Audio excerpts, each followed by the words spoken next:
Olá, pessoas. Me chamo Renata Uana e vim fazer a crítica do livro A Vida de Cão, do Rex.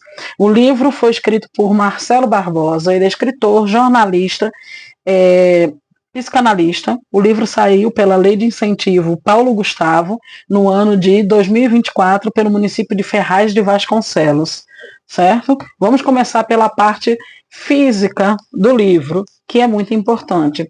É um livro não muito extenso, porém bastante reflexivo. O livro ele tem 115 páginas. Ele é uma brochura costurado. O que isso significa?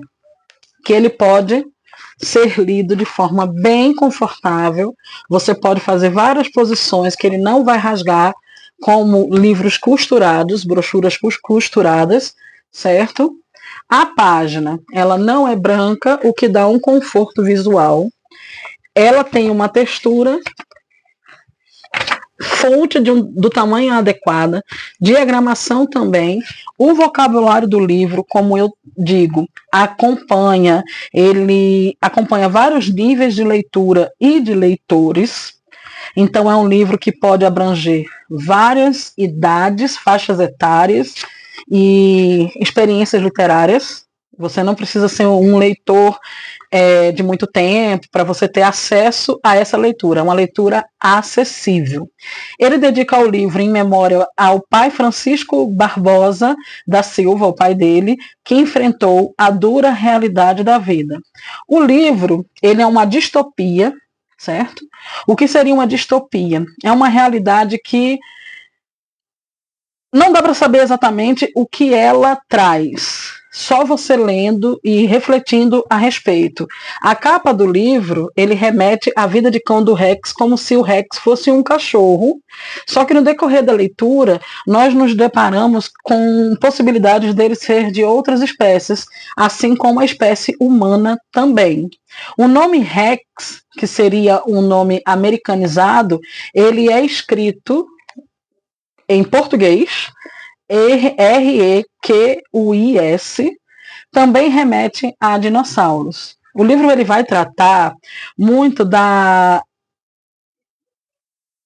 papel do homem na sociedade, de quem nós somos, dentre outras várias realidades, várias situações, quem nós somos estando sozinhos ou em grupo.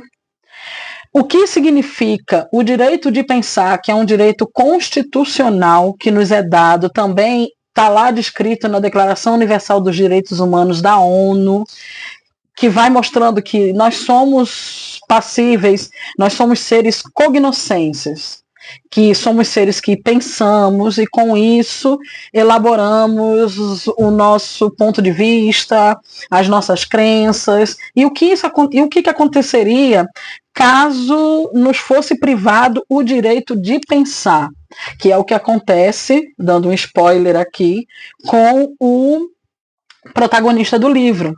Então, no momento que ele é privado do direito de pensar, né, ele entra numa distopia, ele sai da realidade porque ele não pode exercer o direito fundamental, que é o pensamento. Ele não pode se expressar por intermédio do pensamento.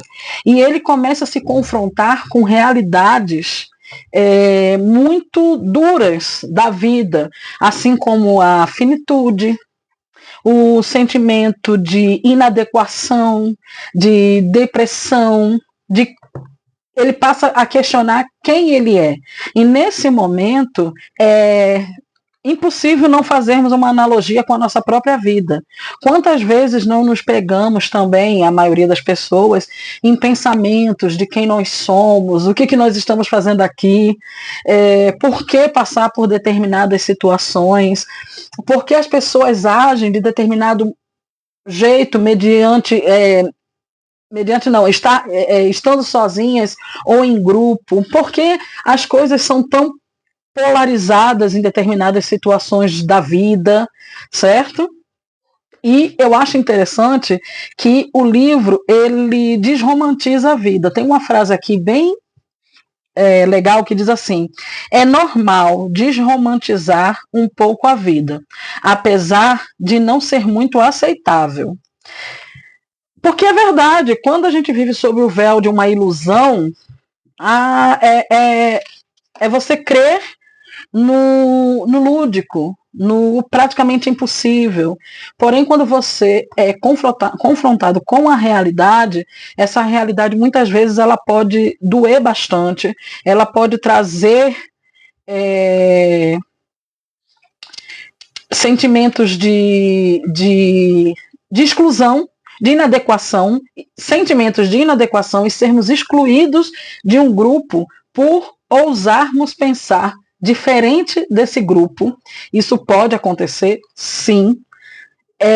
Mostra que a vida ela é uma passagem e que todos nós iremos passar por ela. E de que forma nós vamos passar por ela vai depender como nós encaramos a vida, que não tem como você conviver, passar pela vida sem nenhum trauma. Na verdade, a vida seria uma sucessão de traumas ou uma sucessão de troca de traumas. Tem uma parte aqui bem interessante que diz o seguinte: continue escrevendo, fale sobre você, que é quando o personagem principal entra na terapia, na psicoterapia.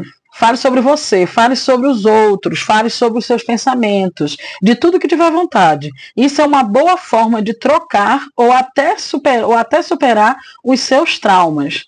É impossível, né, nós dizermos que vamos passar por essa existência sem nos depararmos com traumas. E será que tem como ter uma vida sem traumas totalmente? Acho que não.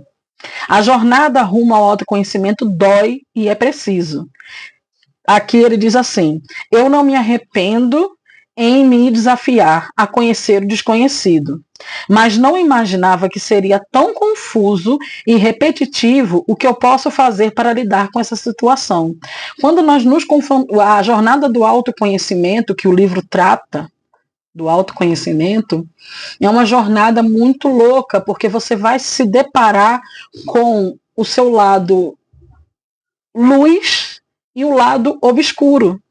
E por muitas vezes, o lado obscuro, apesar de temermos esse lado, ou não querermos assumir, ele é um complemento do nosso lado luz. Ele é um complemento do lado em que nós estamos mostrando para o outro. E que não seria necessário abafarmos esse lado e sim aprendermos a lidar com ele. Não deixando ele jogado no esquecimento, mas sabermos lidar com ele ao ponto de auxiliar na nossa evolução.